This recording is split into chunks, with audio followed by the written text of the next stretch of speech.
Pernah kepikiran nggak gimana caranya seorang pemimpin otoriter bisa pakai agama buat memperkuat posisinya? Dan gimana narasi agama yang seharusnya menyejukkan malah bisa jadi senjata paling tajam untuk melanggengkan kekuasaan? Nah, hari ini kita akan kupas tuntas sebuah kerangka berpikir yang disebut Firaunisme untuk menjawab pertanyaan-pertanyaan ini. Oke, ini dia peta perjalanan kita. Pertama, kita bakal lihat lagi apa sih sebenarnya makna Fir'aun itu, yang ternyata lebih dari sekedar nama raja. Terus kita bedah anatomi kekuasaannya, siapa aja pemainnya. Habis itu, kita masuk ke senjata utamanya, yang nggak kelihatan, pikiran. Dan di akhir, kita akan lihat ada dua pilihan jalan yang dihadapi para ulama saat berhadapan dengan kekuasaan. Oke, kita mulai dari yang pertama. Coba deh kalau dengar kata Firaun, apa yang langsung muncul di kepala? Piramida? Mesir kuno? Kisah Nabi Musa? Yep, bener banget. Tapi materi yang kita bedah kali ini ngajak kita buat melihat Firaun dari kacamata yang beda banget, yang jauh lebih luas.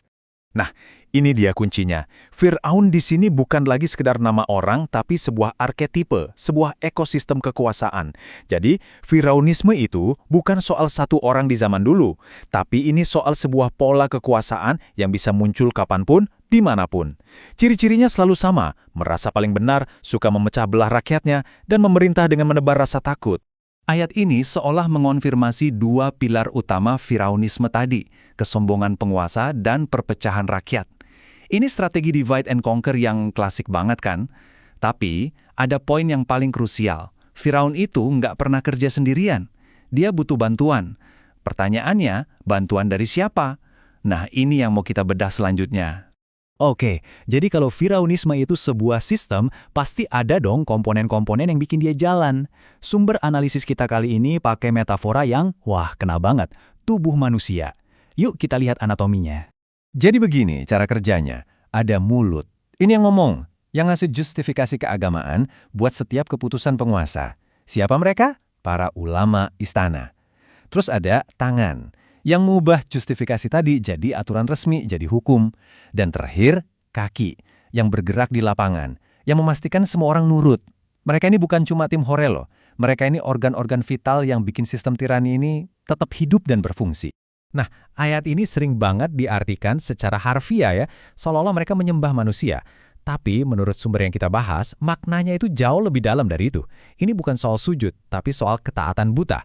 Jadi saat seorang pemuka agama bilang, pokoknya ikutin saya, jangan dikritik, dia tuh sebenarnya lagi menempatkan dirinya jadi otoritas absolut. Dia jadi perantara ke penguasa, bukan lagi perantara ke Tuhan. Oke, kita udah lihat anatomi sistem Firaunisme, lengkap dengan mulutnya juga. Pertanyaan berikutnya, gimana caranya si mulut ini bekerja paling ampuh? Nah, jawabannya ada di sini. Senjata utamanya itu nggak kelihatan, karena medan perangnya ada di dalam kepala kita semua. Coba deh, akrab nggak dengan kalimat-kalimat ini? Pemimpin harus ditaati, walaupun zalim. Yang penting, negara stabil. Mengkritik penguasa itu fitnah. Familiar kan? Nah, ini yang disebut bahasa represi. Kata-kata ini tuh kayak racun pelan-pelan. Dia bikin daya kritis kita jadi tumpul. Ketidakadilan jadi dianggap takdir, terus kalau kita protes malah dibilang berdosa. Dan ujung-ujungnya ya ini, kematian akal. Ketika masyarakat terus-menerus dicekoki paham fatalisme, alias keyakinan kalau semuanya udah takdir, kita bisa apa? Ya mereka bakal pasrah aja. Mau melawan penguasa yang salah? Wah, itu sama aja kayak melawan takdir Tuhan katanya. Disinilah akal sehat itu mati suri dan masyarakat jadi lumpuh. Tapi, lihat ayat ini. Ini tuh kayak jawaban telak buat paham pasrah tadi. Al-Quran justru bilang sebaliknya. Perubahan itu nggak turun dari langit, tapi dimulai dari diri kita sendiri. Inisiatif, usaha, keberanian. Nasib itu bukan buat diterima pasrah, tapi buat diperjuangkan. Dan ini nih pertanyaan afala ta'qilun.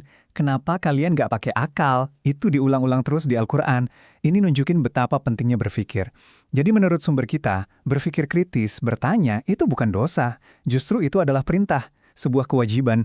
Jadi kalau ada yang malah nyuruh kita buat matikan akal, itu justru yang bertentangan dengan semangat Al-Quran itu sendiri. Sampai sini, kita udah lihat cara kerja Firaunisme dan senjatanya buat mematikan akal.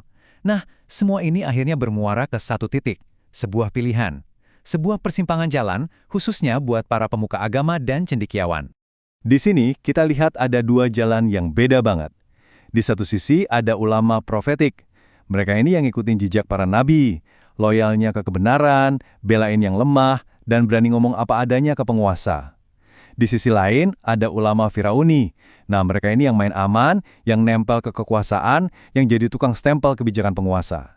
Coba kita renungkan, di sekitar kita, mana ya yang lebih sering kita temui? Dan ayat ini ngasih peringatan yang keras banget. Jangankan jadi pelaku kezoliman, cenderung atau deket-deket aja sama yang zolim itu resikonya besar.